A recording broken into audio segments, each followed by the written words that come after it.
For this project, I was assigned Prosenjit Poddar.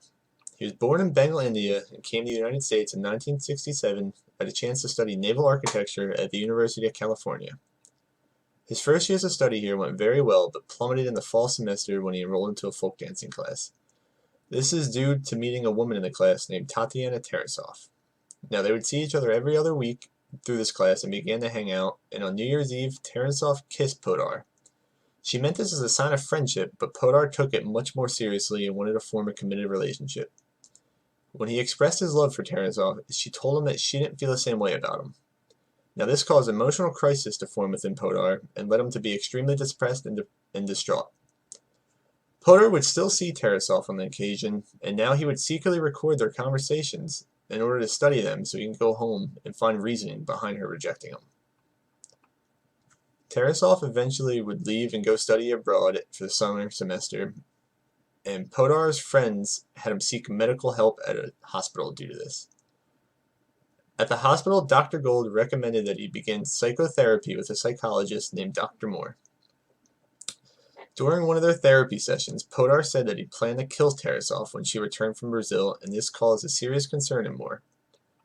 After the physicians talked about this concern, they agreed that Poddar should be admitted involuntarily into the hospital's psychiatric unit. At this point, they contacted the university police to take him away and take him to this unit. When the campus police approached Poddar, they claimed that he began to talk in a reasonable and rational status, even to the point to where he promised to stay away from Tarasov, and this ultimately led them to release him from his custody. Now, I think these cops should have begun an investigation and searched Poddar's house because of the fact that he admitted to wanting to murder somebody. They would have easily found the voice recordings and seen just how crazy he was.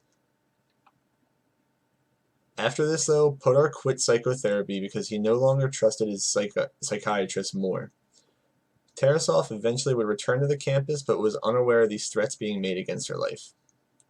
Eventually, Poddar went over to see Tarasov and speak to her, but when he did, she did not want to talk to him, and this eventually led him to shoot her with a pellet gun. At this point, Tarasov tried to flee from Poddar, but as she was running away, Poddar chased her and eventually caught up to her, and when he did, he began to stab her multiple times with a kitchen knife. This resulted in her dying, and when this happened, Poddar went back to her house and called the police and turned himself in.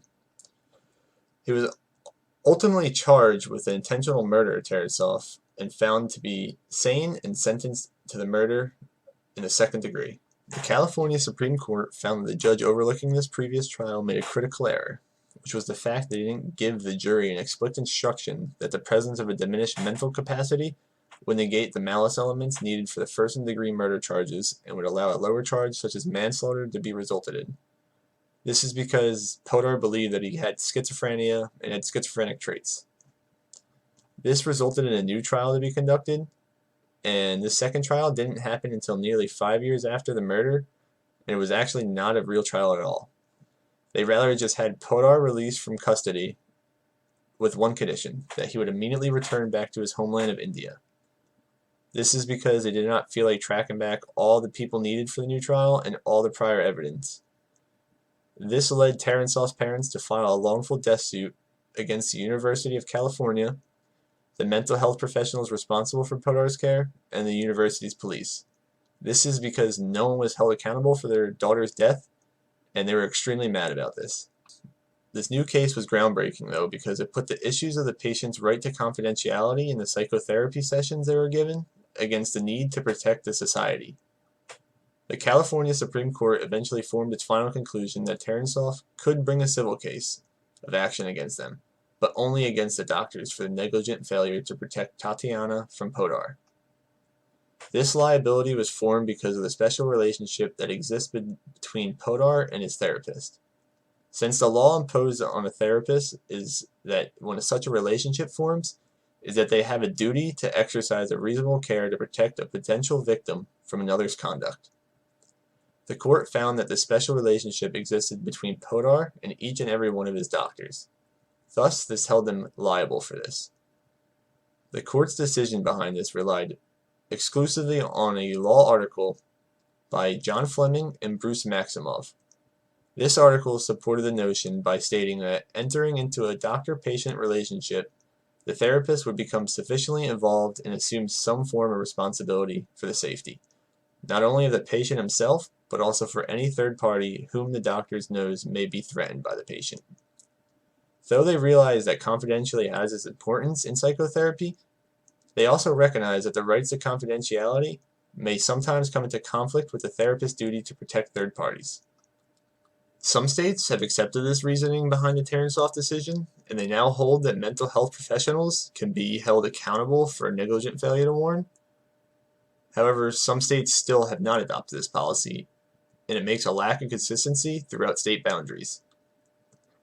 One interesting thing, though, with this case is that it used state law to resolve a civil dispute in California, but it resulted in having an impact on the mental health law throughout the United States.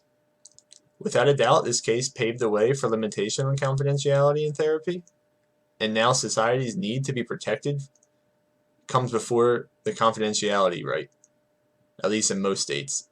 And I feel this is the way it should be, because there's no reason why we shouldn't spill the beans, say, on someone that comes in there and says that they want to kill somebody, murder somebody, blow something up. We need to set action and prevent these, or else we're going to have another case like this to where Tatiana died and Poddar got away scot-free. Currently, Poddar resides in India, and he's happily married now, and it's almost as if this didn't affect him at all. The only thing he can't do now is come back to the United States. Though in India, he's a part of a high-class family, so I don't really think this affected his life at all. It is truly a shame that such a tragic event like this had to happen in order to shape the mental health field, because policies like this should have been implemented from day one because it protects the most amount of people. For example, our First Amendment right doesn't protect everything that we say underneath it, and this should be the same thing with confidentiality. We can't just go around saying whatever we want. Prosenjit Poddar definitely had a huge impact on the United States.